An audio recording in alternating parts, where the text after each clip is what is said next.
اس کی بات پر اس بات میں سر ہلاتی وہ خود پر چادر لینے کے بعد لہنگا سنبھالتی باہر آئی اور بغیر سوچے سمجھے گاڑی کا پچھلا دروازہ کھول کر بیٹھ گئی۔ اس کے بیٹھتے ہی گاڑی زن سے آگے بڑھی کہ ایمان نے جھٹکا کھاتے ہوئے اگلی سیٹ کی بیگ پر ہاتھ رکھتے خود کو سنبھالا تھا۔ دفتن اس کی نگاہ فرنٹ سیٹ پر بیٹھے شخص پر گئی۔ تمہارے خوف کے اس کے پورے جسم کے رونگٹے کھڑے ہوئے تھے۔ ایک سیاہ نقاب پوش کو گاڑی تیزی سے چلاتے دیکھ کر اس کی آواز حلق میں دب کر رہ گئی کہ اس نے بولنے کی کوشش کی مگر حلق سے کوئی آواز نکلنے سے انکاری ہوئی۔ کون ہے آپ؟ اس نے بمشکل کانپتے ہوئے کہا تو اس شخص نے پلٹ کر محض 2 سیکنڈ کے لیے پیچھے دیکھا اور ایک انگلی اپنے منہ پر رکھ کر شش کی آواز کے ساتھ اسے نہ بولنے کی تنبیہ کی، اور اس کے اس پراسرار سے انداز پر ایمان کو اپنی جان نکلتی ہوئی محسوس ہوئی۔ اس کی طبی سسکیاں گاڑی میں وقفے سے گونج رہی تھی کہ ایک دم گاڑی رکتے ہوئے اس شخص نے اپنا ہاتھ بڑھا کر ایک رومال ایمان کی ناک پر رکھ دیا۔ اس کے بعد وہ ہوش و خرد سے بیگانی ہو گئی۔ پارلر پہنچ کر ایمان کو نہ پاتے شکیل احمد کے پیروں تلے سے زمین نکل گئی۔ وہ واپس ہال جاتے یا بیٹی کو تلاش کرتے، بے بسی اور دنیا والوں کی زبانوں کے خوف سے ان کی آنکھیں نم ہو گئی۔ بالآخر دھمکی دینے والوں نے اپنا کام کر دکھایا۔ ہال پہنچتے ہی شکیل احمد اور اپنی فیملی کو برائڈل روم میں اکٹھا کر کے صورتحال سے آگاہ کیا۔ سائمہ تو دل تھام کر رہ گئی، آخر کو ماں تھی، جبکہ ثانیہ بے یقینی سے اپنے بابا کا چہرہ تک رہی تھی۔ عادل جو پہلے ہی دنیا سے اکتایا ہوا تھا، یہ خبر سنتے ہی اپنی ماں کو غصے سے دیکھنے لگا کہ دیکھیں، جس لڑکی کو آپ نے چنا تھا وہ خود ہی بھاگ گئی، مگر شکیل احمد اور اپنے بابا کے بتانے پر کہ انہیں کچھ عرصے سے دھمکیاں مل رہی تھیں، وہ سب اب حقیقتاً پریشان ہو اٹھے تھے۔ ان سب سے الگ حارث چہرے پر پتھریلے تاثرات لیے کھڑا تھا۔ ثانیہ مسلسل ایمان کو فون کرنے لگی ہوئی تھی، پر فون بند آ رہا تھا۔ اس نے تو اب باقاعدہ رونا شروع کر دیا تھا۔ ایسا کریں کہ پولیس میں رپورٹ کروا دیں، عالیہ نے کہا۔ موم، کسی بھی گمشدگی کے کیس کی تفتیش 24 گھنٹے بعد کی جاتی ہے، اور ایمان کو لاپتہ ہوئے ابھی تقریباً 2 گھنٹے ہی ہوئے ہیں، تو پھر ہم کیا کریں؟ سائمہ سسکی تھی۔ سائمہ سسکی تھی۔ کسی کے کچھ سمجھ نہیں آ رہا تھا کہ کیا کیا جائے۔ احتیاطاً ایمان کی ساری دوستوں سے بھی فون کر کے پوچھ لیا، پر کسی کو بھی کچھ نہیں پتا تھا۔ حارث پارلر کا پتہ پوچھ کر تیزی سے وہاں سے نکلا۔ شکیل یار، اب جو مہمانوں سے ہال بھرا پڑا ہے، ان کو کیا جواب دیں؟ حماد نے تعصب سے اپنے دوست کے جھکے کاندھے دیکھتے ہوئے پوچھا۔ شکیل ان کی بات سنتے اپنے دونوں ہاتھ حماد کے آگے جوڑنے لگا تو بے اختیار حماد اپنے دوست کے ہاتھوں کو پکڑتے گلے سے لگا گیا۔ کیا کر رہے ہو یار؟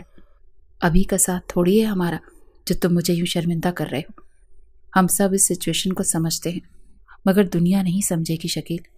میری ایک صلاح ہے، اگر تم مانا تو۔ سب نے انہیں سوالیہ نظروں سے دیکھا۔ اگر ہم عادل کا نکاح ثانیہ بیٹی سے کر دیں تو؟ دیکھو، مجھے غلط نہ سمجھنا، کم از کم اس طرح بارات خالی واپس نہیں جائے گی، تو لوگوں کو بات کرنے کا موقع کم ملے گا۔ شکیل احمد اور سائمہ نے تشکر سے انہیں دیکھا۔ عالیہ نے سائمہ کو اپنے ساتھ لگایا۔ ایک بھولی بستری سی مسکراہٹ نے عادل کے لبوں کو چھوا تھا، جبکہ ثانیہ ان سب سے بے نیاز بار بار ایمان کا نمبر ڈائل کرتے ہوئے ادھر سے ادھر چکر کاٹ رہی تھی۔ ایمان نے آنکھیں کھولیں تو خود کو ایک بیڈ پر پایا۔ تھوڑی دیر تک تو وہ نہ سمجھی سے سوچتی رہی کہ یہ کیا ہوا ہے اس کے ساتھ۔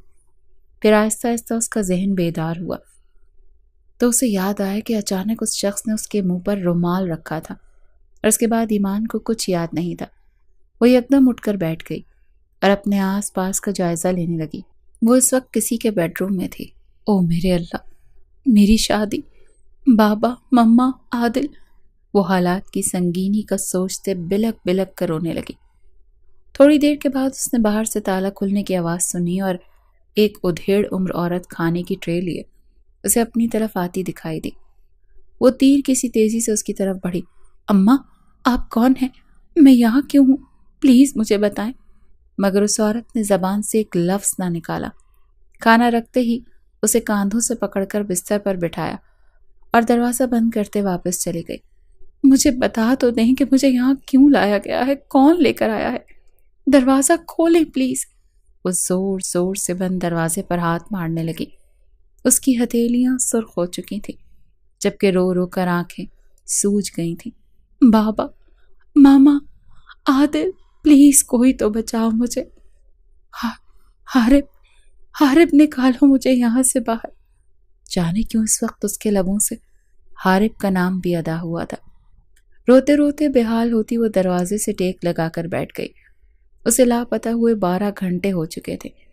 حارب کا چین و قرار تو پہلے ہی اسے دیکھ کر لٹ چکا تھا، اب اس کی گمشدگی کا سن کر سانسیں بھی بھاری پڑ رہی تھیں۔ زندگی بوجھ سی لگ رہی تھی۔ جانے وہ پری چہرہ کس حال میں تھی۔ وہ اپنے طریقے سے اسے ڈھونڈنے کی کوشش کر رہا تھا۔ عادل اور ثانیہ کا نکاح ہو چکا تھا۔ مہمانوں کو جیسے تیسے رخصت کرنے کے بعد شکیل اور حماد صاحب وہاں سے سیدھا پولیس اسٹیشن گئے۔ ایمان کی گمشدگی کی انسپکٹر نے بس انٹری کر لی اور کہا تفتیش 24 گھنٹے بعد شروع کریں گے۔ ثانیہ اور سائمہ بھی رو رو کر تھک گئی تھیں۔ ثانیہ کس کس بات کو روتی، اپنی بہن کی گمشدگی یا اپنے اچانک ہونے والے نکاح پر؟ اس نے دعا کی قبولیت ایسے تو نہیں چاہی تھی۔ سائمہ تو بس جائے نماز بچھائے ایمان کی سلامتی کی دعائیں کر رہی تھی۔ انہی سب چکروں میں رات کے 11 بج گئے، پر کچھ حاصل نہیں ہوا۔ حماد صاحب کی فیملی بھی یہاں شکیل صاحب کے گھر پر ہی تھی، وہ لوگ گھر نہیں گئے تھے۔ دوسری طرف ایمان اب بیڈ پر سر گھٹنوں پر رکھ کر اور ہاتھ گھٹنوں کے گرد لپیٹ کر بیٹھی ہوئی تھی اور اپنی عقل پر ماتم کر رہی تھی کہ اسے کیا ضرورت تھی بغیر سوچے سمجھے گاڑی میں بیٹھنے کی۔ اس نے اپنی عقل استعمال کرتے ہوئے ایک بار فون پر تصدیق کیوں نہیں کی؟ پر اب ان سب باتوں سے کچھ حاصل نہیں ہونا تھا۔ تبھی کمرے کا دروازہ کھلا اور ایک عورت اندر داخل ہوئی۔ کچھ تو بتا دے مجھے کہ کس کے کہنے پر کھانا لے کر آتی ہو؟ وہ چلاتے چلاتے بے بسی سے رونے لگی۔ بی بی، ہمارے لیے مشکل مت بناؤ، ہمیں بس یہ حکم ملا ہے کہ آپ کو کوئی تکلیف نہ ہو۔ یہ کس کا حکم ہے میں نہیں جانتی۔ ایمان نے اس کے پیچھے کھلے دروازے کو دیکھا۔ بی بی، کوئی فائدہ نہیں، یہاں سے بھاگ نہیں سکتی، باہر مرد موجود ہیں۔ اسے بھاگنے کے بارے میں سوچتے بھانپ کر وہ عورت بولی تو ایمان نے اس کے آگے ہاتھ جوڑ لیے۔ خدا کے لیے میری مدد کرے، میری شادی تھی آج، رات ہو گئی اور میں گھر سے باہر کہیں رات بھر رکی رہی تو جانے مجھ پر کیسی کیسی تہمتیں لگ جائیں گی۔ خدا کا واسطہ خوف کریں پلیز۔ اس نے منتیں ترلے سب کر کے دیکھا، مگر وہ عورت روبوٹک انداز میں اسے دیکھتی واپس چلی گئی اور باہر سے تالا لگا دیا۔ اللہ، میں کیا کروں؟ وہ زاروں قطار روتی گئی۔ شکیل صاحب کے گھر میں اتنے لوگ موجود ہونے کے باوجود سناٹے کا گمان ہوتا تھا۔ وقفے وقفے سے ثانیہ یا سائمہ کی سسکی ماحول کے سناٹے میں ہلکا سا ارتعاش پیدا کرتی تھی۔ جانے کس کی نظر لگ گئی میرے آشیانے کو، پتہ نہیں کہاں ہے میری بچی۔ سائمہ تو اب پھوٹ پھوٹ کر رونے لگی تو شکیل صاحب کی آنکھوں سے آنسو ٹوٹ کر داڑھی میں جذب ہوا تھا۔ حماد نے اپنے دوست کو ساتھ لگا کر تسلی دی، جبکہ عالیہ اور ثانیہ سائمہ کو چپ کروانے لگی۔ تبھی عادل لاؤنج میں داخل ہوا اور افسردہ سے ایک طرف بیٹھ گیا۔ اپنے تئیں اس نے بھی ایمان کو ڈھونڈنے کی کوشش کی تھی مگر بے سود۔ حارب کے وہاں آنے پر سب نے حیرت سے اسے دیکھا۔ بکھرے بال، ہمیشہ نکسک تیار رہنے والے حارب کے حلیے سے معلوم ہوتا تھا جیسے اس کی بے حد قیمتی چیز کھو گئی ہو۔ چہرے پر اس قدر ویرانی تھی کہ عالیہ کے مانو دل پر ہاتھ پڑا تھا۔ وہ بے ساختہ اس کی طرف بڑھی۔ میرے بچے، کیا حال بنایا ہوا ہے اپنا؟ کوئی بھی نہیں سمجھ سکتا تھا جو حارب اس وقت محسوس کر رہا تھا۔ ابھی تو اس نے محبت کو محسوس کرنا شروع ہی کیا تھا کہ وہ کسی اور کی قسمت میں لکھ دی گئی۔ اسے قسمت کا لکھا سمجھ کر قبولنے کی کوشش ہی کر رہا تھا کہ وقت نے ایسا پلٹا کھایا تھا کہ وہی منظر سے غائب تھی۔ اب جب عادل کا نکاح بھی ثانیہ سے ہو چکا تھا تو ایمان ہی نہیں مل رہی تھی۔ سائمہ، میری بات کا برا مت ماننا، اگر واقعی اسے کسی حریف نے ہی اغوا کیا ہے تو اب تک فون کیوں نہیں آیا کسی کا؟ وہ یہ پوچھنا چاہ رہی تھی کہ کیا ایمان اس رشتے پر راضی تھی؟ مطلب شادی والے دن ہی اس کا یوں غائب ہو جانا کچھ سمجھ نہیں آ رہا۔ عالیہ نے ڈرتے ڈرتے کہا تو سائمہ ٹکر ٹکر ان کا چہرہ دیکھنے لگی۔ حارب نے سختی سے جبڑے بھینچے تھے۔ اسے اپنی مما سے ایسی بات کی توقع نہیں تھی۔ یہ کیسی باتیں کر رہی ہیں آپ بھابھی؟ شکیل احمد برہمی سے ان کی طرف دیکھتے ہوئے اپنی جگہ سے کھڑے ہوئے تو حماد ملک نے تیز نظروں سے بیوی کو دیکھا۔ مطلب وہ کہاں ہے کچھ پتہ نہیں چل رہا نا؟ شوہر کی تیز نظروں سے عالیہ کی آواز لرزی تھی، جبکہ سائمہ پھر سے رونے لگی۔ مما، ایمان کے بارے میں ایسی بات کہہ کر مجھے مزید تکلیف نہ دیں پلیز۔ اور سائمہ آنٹی، حارب کی آواز پر سب نے چونک کر اسے دیکھا۔ ایمان کو میں کچھ نہیں ہونے دوں گا، اسے کچھ نہیں ہو سکتا، وہ سائمہ کے سامنے بیٹھتے ہوئے ان کے ہاتھ پکڑے ہوئے بولا۔ وہ حیرت سے اسے دیکھ رہی تھی۔ حیران تو وہاں پر موجود ہر شخص تھا، کیونکہ حارب نے اپنے لہجے میں جو شدت لاتے ہی الفاظ کہے تھے وہ سب کو ہی دنگ کر گئے تھے۔ اس کے موبائل پر کال آنے سے وہ اٹھا تھا اور وہاں سے نکلتا چلا گیا۔ ہاں وسیم، بتاؤ، کچھ پتہ چلا؟ فون اٹھاتے ہی حارب نے بےتابی سے پوچھا۔ جی سر، اس بیوٹی پارلر سے آپ کی بتائی گئی ٹائمنگ والی فوٹیج کو اچھے سے دیکھنے کے بعد یہی پتہ چلتا ہے کہ میڈم اپنی مرضی سے گاڑی میں بیٹھی ہیں، لیکن پھر بھی ہم نے گاڑی کا نمبر نوٹ کر لیا ہے۔ اسے جیسے ہی ہم ٹریس کرتے ہیں تو آپ کو انفارم کروں گا۔ اس کے ساتھ ساتھ میڈم کا فون بھی ٹیپ ہو رہا ہے۔ فون جیسے ہی آن ہوگا تو اس نمبر سے کہیں بھی کال جائے گی، ہم اسی وقت لوکیشن ٹریس کر لیں گے۔ نہیں، میں آ رہا ہوں، اب آرام سے نہیں بیٹھ سکتا میں۔ پرائیویٹ ڈیٹیکٹیو کی بات تحمل سے سنتے اس نے جواب دیا اور گاڑی میں تیزی سے بیٹھا۔ کچھ ہی دیر کے بعد اس کی کار ہواؤں سے باتیں کرنے لگی۔ سائمہ کے کہنے پر ثانیہ سب کے لیے چائے بنانے کچن میں چلی گئی۔ کسی نے کچھ نہیں کھایا تھا، بلکہ ذہنی اذیت کے باعث سب نے سر پھٹ رہے تھے۔ کام والی کو چھٹی دے دی گئی تھی تاکہ گھر کی کوئی بھی بات باہر نہ جا سکے۔ اس نے کیتلی میں پانی ڈال کر چولہے پر چڑھایا اور چائے کی پتی پانی میں ڈالنے لگی، تبھی قدموں کی آہٹ پر اس نے آنکھیں میچی تھیں۔ وہ جانتی تھی کہ عادل جلد یا بدیر اس کے سامنے ہوگا۔ ہاں، اس نے عادل کو پانے کی دعائیں کی تھیں۔ ہاں، وہ اس سے محبت بھی کرتی تھی، مگر یہ تو اللہ جانتا تھا کہ اس نے کبھی بھی اپنی بہن کا برا نہیں چاہا تھا۔ دل ہی دل میں وہ خود کو ایمان کا قصوروار سمجھ رہی تھی، کیونکہ جب وہ گھر آتی تو اس حقیقت کو جانے کیسے قبول کرتی کہ اس کا منگیتر اب اس کی بہن کا شوہر تھا۔ قدموں کی چاپ اب ٹھیک اس کے پیچھے آ کر رک چکی تھی۔ وہ اپنی گردن پر عادل کی سانسوں کو محسوس کر سکتی تھی۔ چائے کا پانی ابلنے لگا تھا، لیکن وہ پلٹتی تو عادل کے سینے سے ٹکرا جاتی۔ کچھ پل یوں ہی کھڑے رہنے کے بعد وہ ہمت کرتی پلٹی تو نظریں بے اختیار اس کی طرف اٹھی تھیں۔ اسی لمحے عادل کی آنکھ سے آنسو لڑک کر اس کے گال پر بہہ گیا تھا۔ یہ دیکھتے ہی وہ بھونچکا رہ گئی تھی۔ تمہیں کیا ہوا؟ رو کیوں رہے ہو؟ اسے دیوانہ وار دیکھتے آنکھ کے کنارے پر انگوٹھا پھیرتے وہ مسکرا دیا۔ مجھے یقین نہیں آ رہا۔ کس بات کا یقین؟ وہ مزید بوکھلائی تھی۔ عادل اب ہنسنے لگا تھا۔ ثانیہ کو اس کی دماغی حالت پر شبہ ہوا۔ بولو بھی، تم مجھے پریشان کر رہے ہو اب عادل؟ مجھے یقین نہیں آ رہا کہ تم میری ہو گئی ہو۔ میں نے سب اللہ پر چھوڑ دیا تھا، اور دیکھو، چاہے حالات جو بھی ہوں مگر مجھے نوازا گیا ہے۔ میں بے حد خوش قسمت ہوں ثانیہ کہ میں بے مراد نہیں ٹھہرا۔ اس کی باتوں پر پہلے تو ثانیہ منہ کھولے دیکھی گئی، پھر اپنی امڑ آنے والی مسکراہٹ کو چہرہ موڑ کر چھپایا تو وہ اس کے سامنے آ گیا۔ یہ مشکل وقت ہم مل کر کاٹ لیں گے، بس تم میرے ساتھ رہنا۔ وہ اپنا ہاتھ پھیلائے اس کی طرف امید بھری نظروں سے دیکھنے لگا تو ثانیہ نے نم آنکھوں سے مسکراتے اس کے ہاتھوں میں اپنا ہاتھ دیا تھا۔ آپ ہی مل جائیں گی نا؟ انشاءاللہ، اسے تسلی دیتے ہوئے عادل نے یقین سے کہا تھا۔ ایمان کو وہاں اب 1.5 دن ہو گیا تھا۔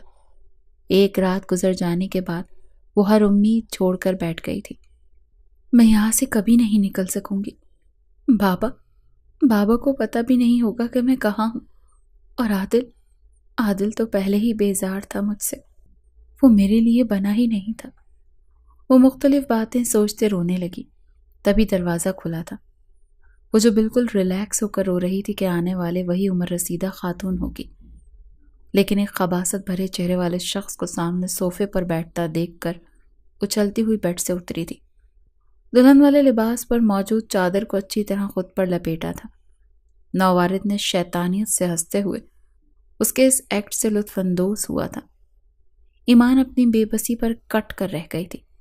اب تک تو عقل ٹھکانے آ گئی ہوگی شکیل اور حماد کی۔ یہ لو، فون کرو اپنے گھر پر اور بولو کہ شوکت کے راستے سے ہٹ جائیں۔ تمہارے والد محترم اور ہونے والے سسر ہر پروجیکٹ کو ہتھیا لے جاتے ہیں، بس اب اور نہیں۔ ارے ہاں، ہونے والے نہیں بلکہ نہ ہونے والے سسر۔ کہکا لگاتے ہوئے اس نے مزید ایمان کے زخموں پر نمک چھڑکا تھا۔ بڑا ہی تیز ہے تمہارا باپ اور نہ ہونے والا سسر۔ تمہاری ہی چھوٹی بہن کا نکاح پڑھوا دیا لڑکے سے۔ یہ خبر سنتے ہی کمرے کی چھت اس کے سر پر آن گری۔ حیرت صد حیرت تھی، یہ کیا ہو گیا تھا؟ ثانیہ بیچاری کو قربانی دینی پڑی تھی۔ اس نے بیڈ پر پھینکا گیا اپنا موبائل دیکھا اور سرد سے اٹھاتے ہوئے اپنے بابا کو کال ملائی۔ شکیل احمد موبائل کو ہاتھ میں لیے ہی بیٹھے تھے کہ جانے کب کال آ جائے۔ پہلی بیل کے شروع ہوتے ہی انہوں نے فون اٹھایا۔ بابا بابا یہ کہہ رہے ہیں کہ شوکت کو پروجیکٹ دے دیں بابا پلیز، وہ پھوٹ پھوٹ کر روتے ہوئے کہہ رہی تھی۔ شوکت اپنی جگہ سے اٹھتے بیڈ کے قریب چلا آیا۔ ایمان کی اس کی طرف پشت تھی۔ وہ ایکس رے کرتی نظریں اس پر گاڑے اپنی داڑھی پر ہاتھ پھیرنے لگا۔ موبائل اسپیکر پر ہونے کی وجہ سے سبھی ایمان کی آواز سن پا رہے تھے۔ ہم نے دیا وہ پروجیکٹ، بس ہمیں ہماری بیٹی چاہیے، شکیل احمد بھی رندی ہوئی آواز میں بولے۔ تبھی ایمان کے ہاتھ سے موبائل اچکتے ہوئے اپنے کان سے لگاتے وہ شخص ایمان کو گہری نگاہوں سے دیکھنے لگا۔ اب میرا پلان بدل گیا ہے شکیل احمد۔ کیا مطلب؟ شکیل احمد کے ساتھ ساتھ سب کی ہی سانسیں سوکھی تھی۔ پروجیکٹ گیا بھاڑ میں، تمہاری بیٹی تو کوہ نور ہے یار شکیل۔ زہریلی سی ہنسی کے ساتھ وہ کال کاٹ گیا۔ سب کی جان لبوں پر آ گئی تھی۔ آخر پولیس کر کیا رہی ہے؟ سائمہ شدت غم کے ساتھ چلا اٹھی تھی۔ حماد اور شکیل عادل نے ہمراہ پولیس اسٹیشن دوڑے تھے۔ حارب ہنوس گھر سے باہر ہی تھا۔ شوکت نے کال کاٹتے موبائل پھر سے آف کر دیا، مگر تب تک دیر ہو چکی تھی۔ ان کی لوکیشن ٹریس کر لی گئی تھی۔ حارب ڈیٹیکٹیو ٹیم کے ساتھ ان کے ٹھکانے پر پہنچنے کے لیے راستے میں تھا۔ شوکت نے جیسے ہی موبائل پھینکا، ایمان برق رفتاری سے کمرے سے ملکہ واش روم کی طرف دوڑی۔ بھاگ کر کہاں جا رہی ہو؟ تجھے مجھ سے کون بچائے گا؟ شوکت نے آگے بڑھ کر ایمان کا ہاتھ پکڑا تو اس نے سائڈ ٹیبل پر پڑے پین کو ہاتھ میں لیتے پین کی نوک پوری طاقت سے اس کے ہاتھ پر ماری۔ جس سے اس نے ایمان کا ہاتھ پکڑا تھا، اس حملے کے لیے وہ تیار نہیں تھا۔ یکدم چیخا تھا اور بلبلا کر پیچھے ہٹا۔ باہر موجود اس کا ایک ساتھی اپنے باس کے چلانے پر تیزی سے ایمان کے قریب آیا۔ پیچھے ہٹو، ایمان نے زور سے چیختے ہوئے پین کی نوک اس کی آنکھ میں مارنی چاہی، مگر وہ آدمی ایمان کی کلائی پکڑ چکا تھا۔ ہم سے مقابلہ کرے گی؟ اس آدمی نے ایمان کی کلائی پکڑ کر دوسرے ہاتھ سے اس کے منہ پر تھپڑ رسید کیا تھا، جس سے وہ بیڈ کے پاس جا گری اور بیڈ کا کونا زور سے اس کے سر پر لگا۔ اس کی چادر وہیں گر چکی تھی۔ ایک پل کے لیے اس کی آنکھوں کے آگے اندھیرا چھا گیا، جبکہ اس کا دلہنوں والا دو آتشا روپ دیکھتے دونوں مرد معنی خیزی سے ابرو اچکا گئے تھے۔ واہ کیا کہنے! شوکت اپنے ساتھی کو دیکھتے ہنسا تھا۔ اس کے دونوں ہاتھ اور منہ باندھ، میں باہر ڈرائیور کو بولتا ہوں وہ گاڑی سٹارٹ کرے۔ شوکت اپنے ساتھی کو بولتا ہوا باہر جانے لگا۔ دوسرا آدمی ایمان کے پاس آیا تو ایمان نے بیڈ کے پاس رکھی اپنی ایک ہیل اٹھا کر اس کے سر پر دے ماری اور خود کو تیزی سے واش روم میں بند کر لیا۔ ایک لڑکی نہیں سنبھل رہی تجھ سے؟ شوکت اپنے ساتھی پر چیخا۔ اب وہ دونوں واش روم کے دروازے پر زور زور سے دھکا مارتے ہوئے مسلسل ہینڈل گھما رہے تھے۔ ایمان نے رونا شروع کر دیا اور کانپتے ہوئے ہاتھوں سے وائپر اٹھایا، مگر وہ جانتی تھی وہ دو آدمیوں کا مقابلہ نہیں کر سکتی جو دکھنے میں طاقتور اور توانا تھے۔ وہ دونوں ہی آدمی واش روم کا دروازہ کھولنے کی کوشش کر رہے تھے۔ تب ان کے ساتھی کی کال آئی جو کہ باہر گاڑی میں ان کا انتظار کر رہا تھا۔ ابے انکل، یہاں سے کچھ لوگ آئے ہیں گاڑی میں، جانے کون ہے؟ اس سے پہلے کہ وہ لوگ بھاگ پاتے 7-8 لوگ ایک ساتھ گھر میں داخل ہوئے تھے اور آتے ہی ان کو گرفتار کر لیا تھا۔ پولیس کو حارب پہلے ہی انفارم کر چکا تھا، جو کچھ دیر میں ادھر پہنچ جاتی۔ شوکت اور اس کے ساتھیوں کا بچ پانا اب ناممکن تھا کیونکہ ان کو رنگے ہاتھوں پکڑا گیا تھا۔ ایمان؟ حارب نے بے تابی اور بے چینی سے گھر کی تلاشی لینا شروع کی، مگر وہ اسے کہیں دکھائی نہیں دی۔ وہ کمرے میں کہیں بھی نہیں تھی۔ بیڈ کے پاس اس کی چادر گری ہوئی تھی۔ حارب کو خوف سا محسوس ہوا۔ اس نے واش روم کا دروازہ کھولنا چاہا جو اندر سے لاک تھا۔ ایمان دروازہ کھولو پلیز، جلدی ایمان دروازہ کھولو، میں ہوں حارب، واش روم کا دروازہ زور سے کھٹکھٹاتا ہوا بولا۔ ایمان نے ہاتھ میں موجود وائپر وہیں پھینکا اور واش روم کا دروازہ کھولا۔ حارب! کسی اپنے کو اس وقت اپنے سامنے دیکھنا ایمان کو کسی معجزے سے کم نہیں لگا تھا۔ دوسری طرف ایمان کو دلہن کے روپ میں سوجی ہوئی آنکھوں کے ساتھ صحیح سلامت دیکھ کر حارب کی جان میں جان آئی تھی۔ اس نے آگے بڑھ کر ایمان کو خود میں چھپا لیا۔ حارب کے سینے سے لگنے کی دیر تھی۔ ایمان نے رونا شروع کر دیا۔ وہ کافی دیر تک اسے سینے سے لگائے کھڑا رہا اور ایمان اس کے سینے سے لگی خدا کا شکر ادا کر رہی تھی کہ اس کی عزت اللہ نے محفوظ رکھی تھی۔ کوئی اپنا اسے بچانے آ گیا تھا۔ جب حارب کو اچھی طرح اطمینان ہو گیا کہ وہ صحیح سلامت ہے تو اسے اپنے سے الگ کرتا ہوا اس کے آنسو صاف کرنے لگا۔ اس کے ماتھے پر چوٹ کا نشان اور گال پر انگلیوں کے نشان دیکھ کر حارب کا خون کھول اٹھا۔ اس کے پھول سے گال کو سہلاتے ایمان کو پھر سے اپنے ساتھ لگایا اور باہر کی جانب چل دیا۔ فون پر ایمان کو بازیاب کروانے کی اطلاع گھر والوں کو دی۔ ایمان اب تک اپنے حواس میں نہ لوٹی تھی۔ عزت پر حملہ اس کے حواس سلب کر کے رکھ گیا تھا۔ تمام رستہ وہ خاموش رہی تھی۔ آنسو خشک ہو چکے تھے۔ اس نے حیرت سے اپنے ساتھ بیٹھے حارب کو دیکھا اور اچانک ہی ذہن میں وہ منظر تازہ ہوا جب حارب نے والہانہ انداز میں اس کو اپنے ساتھ لپٹایا تھا۔ یک لخت اس کے چہرے پر سرخیاں گھل گئی تھیں۔ اس کے آنسو صاف کرنا، ایمان کے گال سہلانا، تڑپتے ہوئے اسے پکارنا، وہ جیسے جیسے یاد کرتی جاتی اس کی حیرت سوا ہو رہی تھی۔ حارب اپنے چہرے پر اس کی حیرت بھری نظریں بھانپ چکا تھا۔ اسے صحیح سلامت دیکھ کر حارب کا دل رقص کر رہا تھا۔ عادل اور ثانیہ کے نکاح کے بعد تو اب کوئی رکاوٹ ہی نہیں رہی تھی کہ اسے اپنی پناہوں میں چھپا لیتا۔ ابھی اس نے میری تڑپ کی ایک جھلک دیکھی ہے اور وہ نازک سی لڑکی گلاب ہوئی جا رہی ہے۔ حارب اس کی طرف گہری نظریں کرتا ہوا سوچنے لگا تو وہ بوکھلائے ہوئے کھڑکی سے باہر دیکھنے لگی۔ گھر داخل ہوتے ہی روتے ہوئے وہ سب سے ملنے لگی۔ شکیل احمد اور سائمہ اسے اپنے ساتھ لگائے کھڑے تھے۔ ثانیہ اور عادل ایک ساتھ کھڑے تھے۔ ثانیہ نے روتے ہوئے اس کے گلے میں باہیں حمائل کی تو ایمان کھل کر مسکرائی تھی۔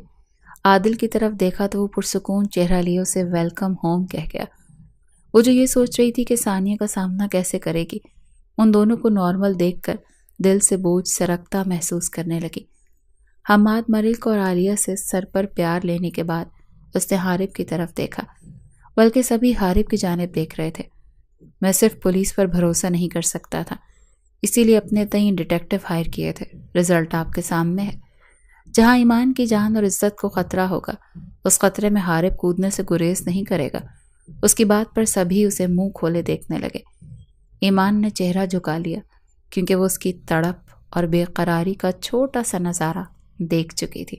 برخوردار، یہ مجھے تو دال میں کچھ کالا لگ رہا ہے، حماد ملک نے حارب کو چھیڑتے ہوئے کہا تو وہ جھینپ گیا۔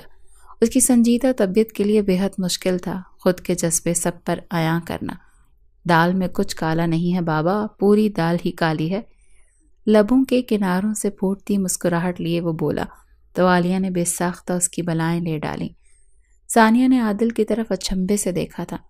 عادل بات کی تہ تک پہنچتا سرشار ہوا تھا۔ میں ابھی آتا ہوں، یہ کہتے حارب وہاں سے چل دیا کہ اب وہ جانتا تھا کہ اس کے والدین سب سنبھال لیں گے۔ خوشیاں پھر سے لوٹ آئی تھیں۔ ثانیہ اور عادل سے وہ بات کرنا چاہتی تھی۔ ایک بار ان کی طرف سے تسلی ہو جاتی تو ہر بوجھ دل سے اتر جاتا۔ ان دونوں کو بہانے سے لاؤنج میں ایک طرف بٹھاتے وہ بات کے آغاز کے لیے الفاظ ڈھونڈنے لگی۔ کچھ مت کہو، اللہ جو کرتا ہے وہ ہمارے لیے بہترین ہوتا ہے ایمان۔ ہمیں نہ تم سے کوئی شکایت ہے اور نہ ہی گھر والوں سے، so just take it easy. Adil کہتے ہوئے مسکراتے ثانیہ کو دیکھا تو وہ بھی اطمینان سے مسکرا دی۔ ان دونوں کو ایسے دیکھ کر ایمان کے شانوں سے تمام بوجھ سرک گیا تھا۔ مجھے ایک بات کہنی تھی۔ عالیہ سائمہ اور شکیل احمد سے مخاطب ہوئی۔ میں اپنی اس بات پر بے حد شرمندہ ہوں جو میں نے لوگوں کی باتوں کے پیش نظر کہہ دی۔ مجھے ایسا نہیں کہنا چاہیے تھا، میں دل سے معذرت چاہتی ہوں بھائی صاحب، عالیہ شرمندگی سے کہہ رہی تھی تو سائمہ نے ان کی طرف دیکھتے اسمائل پاس کی۔ جو بھی تھا، مگر ان دونوں کے بیٹے کی وجہ سے ہی آج ایمان بخیر و عافیت گھر لوٹ آئی تھی۔ اس کے ساتھ ساتھ میں اپنے بڑے بیٹے حارب کے لیے آپ کی بیٹی ایمان کا ہاتھ بھی مانگتی ہوں۔ سائمہ، بھائی صاحب، آپ سب دیکھ تو چکے ہیں میرے بچے کی زندگی میں آپ کی بیٹی کی کیا اہمیت ہے، تو پھر آپ کا کیا خیال ہے اس بارے میں؟ اپنے شوہر کی طرف دیکھ کر مسکراتی ہوئی وہ شکیل احمد اور سائمہ سے استفسار کرنے لگی۔ انہیں آخر کیا اعتراض ہونا تھا؟ وہ اپنی بیٹیوں کی قسمت پر شکر گزار تھے حارب واقعی بے حد سلجھا ہوا اور میچور انسان تھا جو یقیناً ایمان کو خوش رکھتا، اس کی حفاظت کرتا۔ ٹھیک 15 دن کے بعد کچھ دیر پہلے ہی ان کا نکاح ہوا تھا۔ رخصتی حارب کے امریکہ سے واپس آنے پر رکھی گئی تھی۔ ثانیہ کی رخصتی بھی تبھی قرار پائی تھی۔ اب اسے آخری بار امریکہ جا کر اپنا بزنس وائنڈ اپ کرنا تھا تاکہ ہمیشہ کے لیے پاکستان جا سکے۔ ان 15 دنوں میں حارب کا کئی بار ایمان سے سامنا ہوا۔ وہ نظریں اٹھاتی ہی نہیں تھی اور حارب اس پر سے نظریں ہٹاتا ہی نہیں تھا۔ اس کے اصرار پر ثانیہ نے ایمان کو حارب سے ملنے پر راضی کیا کیونکہ وہ اس کے سامنے شدید نروس ہو جایا کرتی تھی۔ شاید اس کے دیکھنے کا انداز ایسا تھا کہ وہ سرخ ہوئے جاتی تھی۔ وہ جیسے ہی روم میں آیا، ایمان سرت سے کھڑی ہوئی تھی، چہرے پر ہوائیاں اڑی ہوئی تھی کہ حارب کی بے ساختہ ہنسی چھوٹ گئی۔ آپ تو ایسے ڈر رہی ہیں جیسے میں نے آپ کو سزا سنائی ہے۔ جسٹ ریلیکس، میں صرف ایک بار ملنا چاہتا تھا۔ اس کے کہنے پر منہ نیچے کیے مسکرائی تھی۔ حارب اس کی طرف بڑھتے اس کے ہاتھوں کو تھام گیا۔ ایمان نے نگاہیں اٹھا کے اس کی آنکھوں میں دیکھا، جہاں محبت کا ٹھاٹھے مارتا سمندر دیکھتے وہ دنگ ہوئی تھی۔ کیسے اتنی محبت اور کیوں؟ وہ سراپا سوال تھی۔ میں بے بس ہوں۔ تمہاری محبت میرے لہو میں رچ بس گئی ہے۔ اس کے ہاتھوں کی ہتھیلیوں کو ایک بار، 2 بار، بار بار لبوں سے چھوتے اس کی سماعت میں رس کھول رہا تھا۔ میں ہر پہر تمہارا ہاتھ چوما کروں گا۔ پشت نہیں، ہتھیلی کے جہاں کسی لکیر کی اوٹ میں میرا نام لکھا ہوا ہے، ہمارا ساتھ لکھا ہوا ہے۔